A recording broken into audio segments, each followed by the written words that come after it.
Okay, ready to go. First question, Tom Decent, please. Hey Pat, I'm just wondering if you guys have settled on an 11. Yeah, we have. Same 11 as last match. Can you just elaborate on the thinking there and just talk a bit about how the guys have pulled up since what was a pretty laborious last test? Yeah, we were really happy with how all 11 players went last test. I think the wicket here looks quite similar to the previous two tests. So, everyone's pulled up really well. We gave it an extra couple of days to make sure everyone's come up good, but there's no injury worries. Everyone's fresh. Everyone's freshened up. So, confident with the 11. Mel Farrell, please.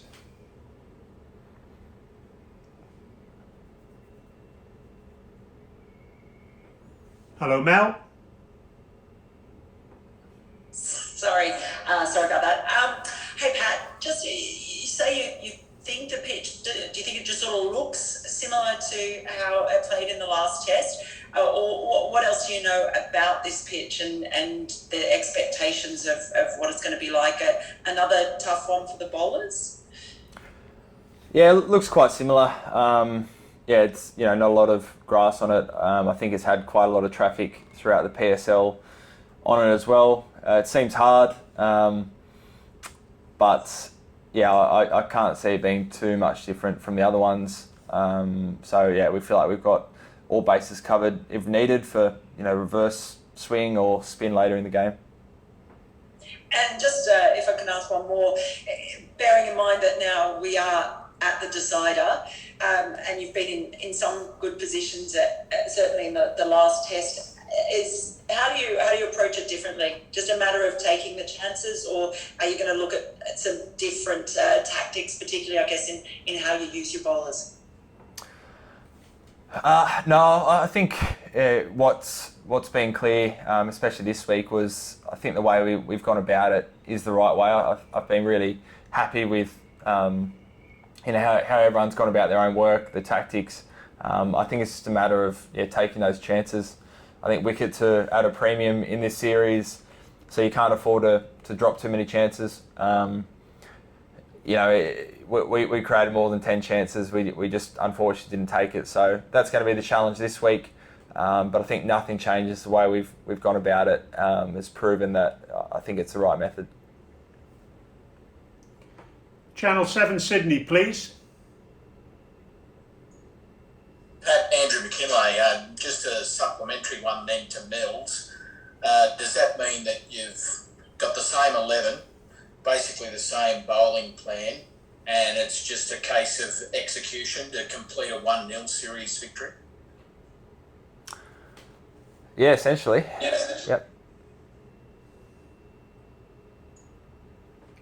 Was there any sort of urge, particularly seeing he was your golfing partner, to play Hazelwood?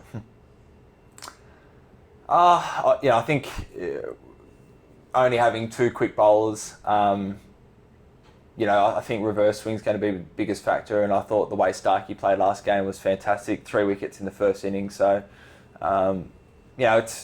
it's always tough leaving out someone like Joshy, even Scotty Boland on the bench. But I think the class and the difference that Starkey brings as a left armour, bit more airspeed, we think probably gives us the best chance of taking 20 wickets. Thank you. Andrew McGlashan, please. Thanks, Brian. Hey, Pat. I appreciate there's a lot to play out in terms of how the test match goes over the first 3 or 4 days, but with a series to win, would you be willing to gamble a defeat if it? I'm not talking about anything really out of this world, but to sort of risk a loss to get a win? It's kind of hard to judge without knowing the scenario. But I think you never think of playing it super safely if there's a win on the line. I think in reality, a lot of the time over here, the wickets probably don't provide the same rate of play or pace of play, or maybe the same opportunities around in other places of the world. So it's kind of hard to compare apples and oranges when it comes to some tactics going for the win, but absolutely. Thanks, Pat. Bharat, please. Thanks, Brian. Morning, Pat. You spoke about your first impressions of that pitch and how it looks similar to the last ones, but the side wickets seem to have more bounce than what we saw in Karachi. Are you expecting it on maybe a little better carry than the last one? I don't know about that. I don't think can read too much in the side wickets. In Rawalpindi, the side wickets had a lot of pace and bounce and grass, and wasn't very similar to the middle wicket. And sorry, just one more. You spoke about Josh, but he's bowled a long spell yesterday, and he was really getting the ball to good. Did you ever come close to maybe bringing in 3 seamers at all, or you were pretty sure that you needed 2 spinners?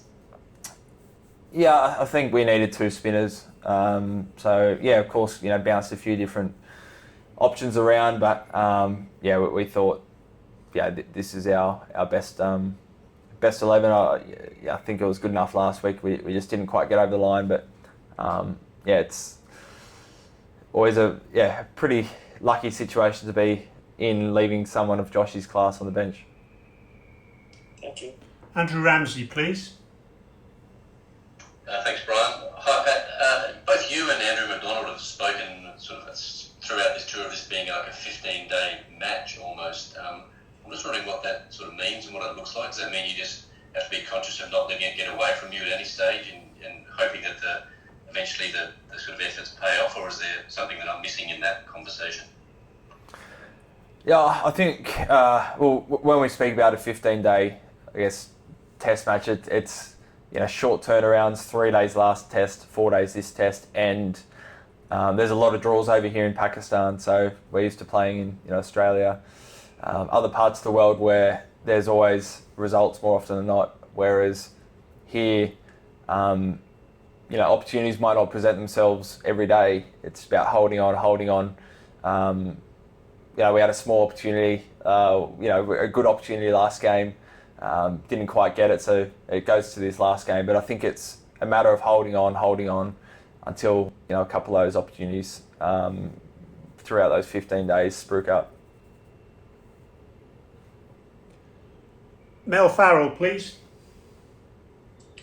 Thanks.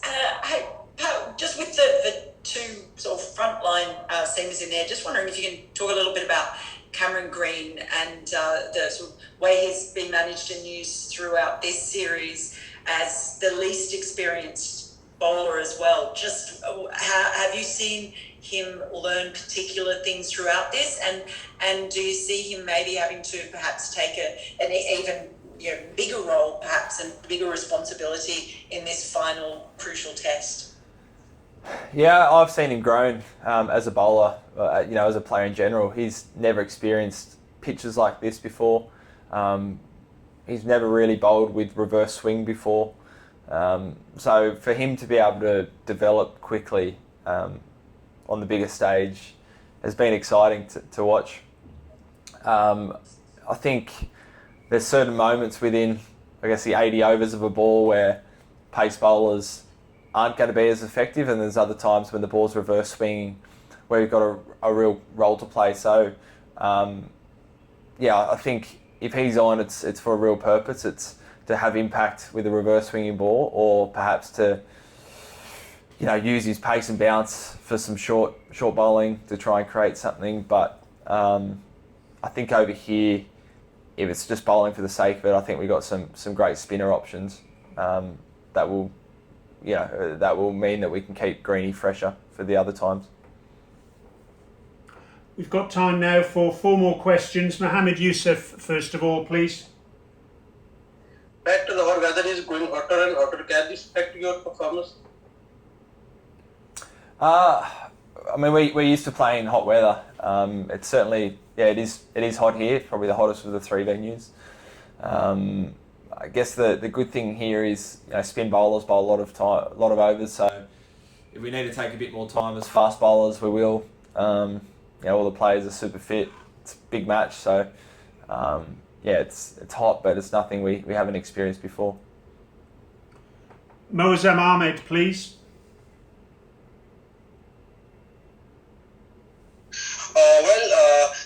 You practiced last day at Kazafi. How do you take the pitch different from the other pitches, and what is your strategy coming into the final match? You also want to have a result and want to win the series. So, any different strategy coming into the next final match of the Test series? Yeah, pitch, as I said, nothing too obvious there. In terms of change of strategy, I think we'll see how the match plays out. I don't think we need to change too much. Usman Khan, please.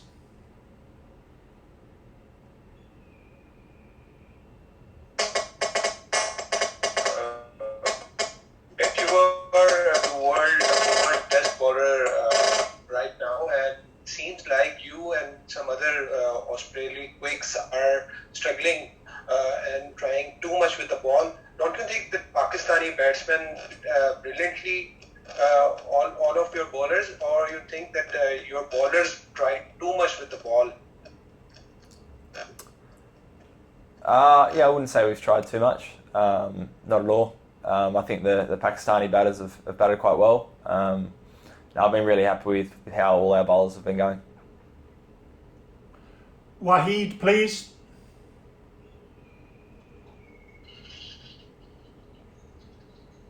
Waheed, please. After a very long welcome to Lahore. Sorry, we can't hear what you're saying. You're going to have to send it on the chat facility, please. Ijaz Wazim, please.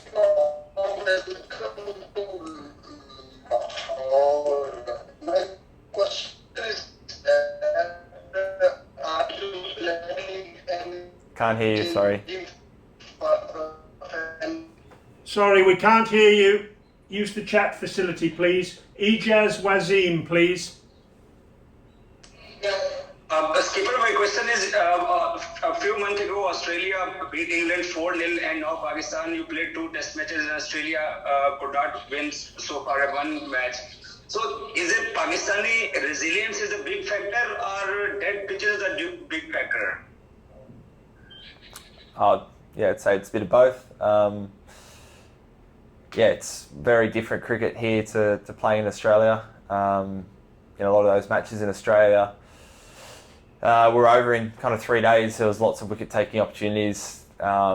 It's played at a different pace over here in Pakistan. So, I wouldn't compare the two too closely. Last question now, please. Anas Saeed. Skipper, any special plan for Babar Azam? No, I thought he batted well. We'll have a bit of a look and a review of different things we can try, but he played an outstanding inning. So, it's like a lot of the best players in the world. They've seen a lot of the plans before, so it's just about trying to be really good for really long. Thank you very much, everyone. Take care and look forward to seeing you during the test match. Thank you. Thank you.